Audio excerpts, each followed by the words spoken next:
Oh, Vikings, let's win this game. The closer we get to training camp, the more intriguing the conversation around the Vikings becomes. A surprising free agent possibility has suddenly entered the picture. Justin Jefferson is hearing criticism that few fans ever expected. Aaron Jones has finally responded to the doubters, and another name could eventually give Brian Flores an even more dangerous defense. Every one of these storylines feels important on its own, but together they could tell us exactly where this team is heading before Week 1 even arrives. You know a team believes it's ready to compete when people start wondering if there's room for just one more veteran who knows exactly what winning football looks like. That's the conversation happening right now around Minnesota.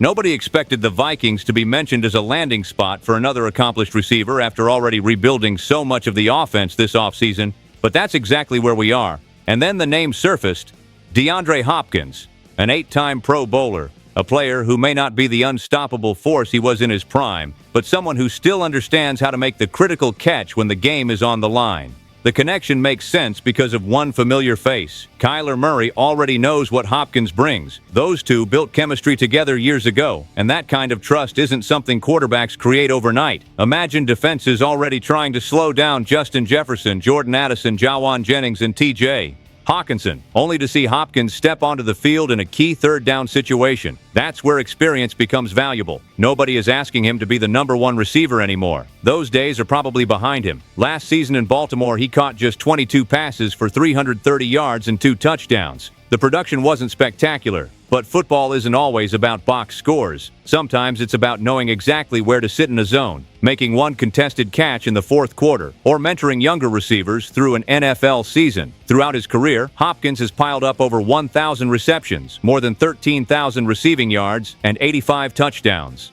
Those numbers don't disappear simply because a player gets older.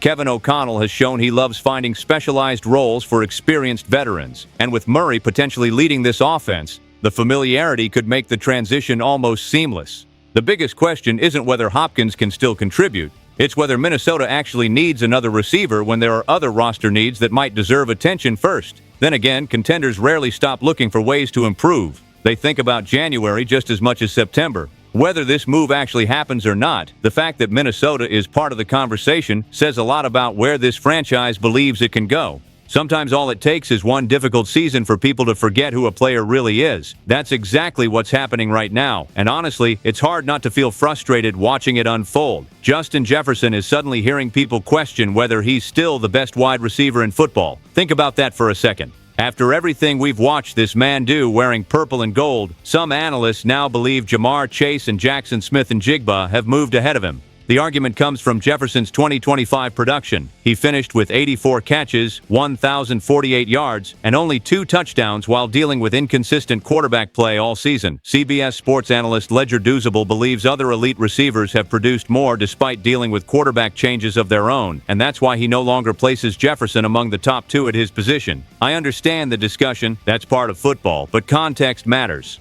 Minnesota's passing game never found stability last season, and when your quarterback situation is constantly in flux, it impacts everything from timing to confidence to explosive plays. Even through those struggles, Jefferson still crossed the 1,000-yard mark. That's what greatness looks like when circumstances aren't ideal. Now the spotlight shifts to whoever wins the quarterback battle. Whether it's Kyler Murray or somehow J.J. McCarthy surprises everyone, the expectation is that this offense will be significantly better. Thor Nystrom from SKOL North believes Jefferson is headed for a bounce-back season, pointing to what should be a healthier offensive line and an improved overall offense. That's where my mind keeps going too. We aren't talking about a receiver trying to prove he belongs.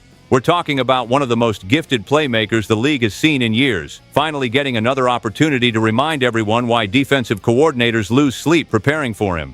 Sometimes criticism becomes fuel. Sometimes elite players don't need to respond with words because Sundays become their answer. If Jefferson and his new quarterback click early, this debate could disappear almost as quickly as it started. It's amazing how one social media post can expose everything a veteran athlete has been carrying inside. Aaron Jones didn't ignore the criticism. He saw it. He felt it. And instead of staying silent, he answered. A Vikings fan account called him washed, and that label clearly struck a nerve.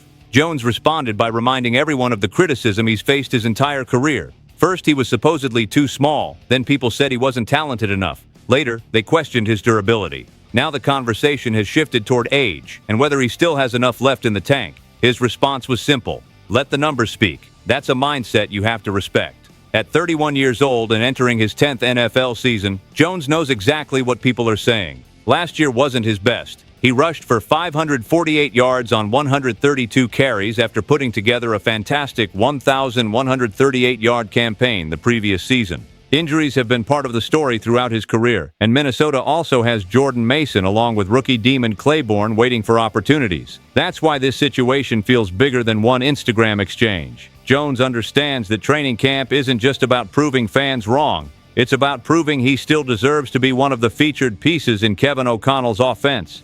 The Vikings invested in him with a 2-year contract because they believed he could still make an impact.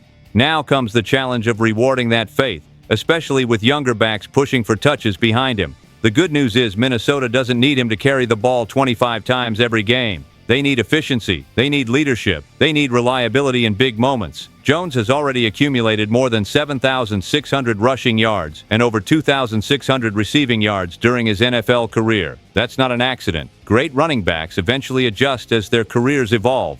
They become smarter, more patient, more complete football players. Maybe he doesn't have the same explosive burst from his Green Bay peak. That's realistic. But calling him finished before the season even begins feels premature. Training camp won't just reveal where Aaron Jones stands. It could also determine how Kevin O'Connell shapes the entire backfield rotation heading into a season with playoff expectations. While everyone is understandably focused on the quarterback competition, there's another conversation quietly developing that could become one of the biggest stories of the season. It isn't about offense at all. It's about whether Minnesota should make an aggressive move to strengthen Brian Flores' defense before the trade deadline. The player generating attention is Kayvon Thibodeau of the New York Giants. Former Vikings linebacker Ben Lieber believes this is exactly the kind of move Minnesota should keep monitoring. Not today, not necessarily tomorrow, but once the season unfolds and the Vikings know exactly where they stand. That's what makes this idea so interesting. Dallas Turner has enormous potential. Andrew Van Ginkel remains an important piece, assuming health cooperates. But behind them, there are legitimate questions about the edge rotation. Meanwhile, Thibodeau's future with the Giants appears uncertain as younger players continue earning opportunities. If New York decides not to extend him, a trade suddenly becomes much more realistic.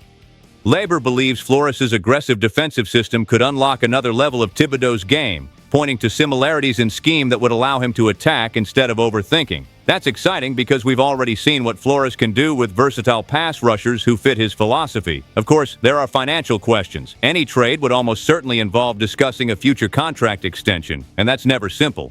The Vikings also need to evaluate their own young talent before sacrificing draft capital.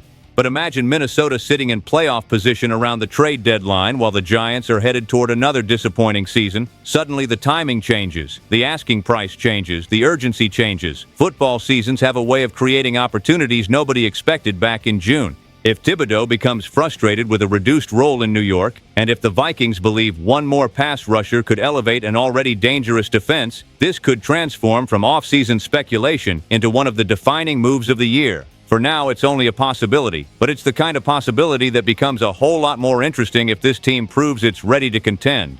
This is what makes this stage of the offseason so much fun for Vikings fans. Every rumor opens another conversation. Every criticism creates another chance for someone to answer on the field. Whether it's the possibility of adding DeAndre Hopkins, Justin Jefferson preparing to silence doubters, Aaron Jones fighting to prove he still belongs, or the idea of chasing Kayvon Thibodeau later this year, one thing is clear. This roster is still evolving. The next few months will tell us a lot about this team's ceiling, and we'll be following every step of the journey together. Let me know which story caught your attention the most, and as always, keep believing in the purple and gold. SKOL Vikings, let's go!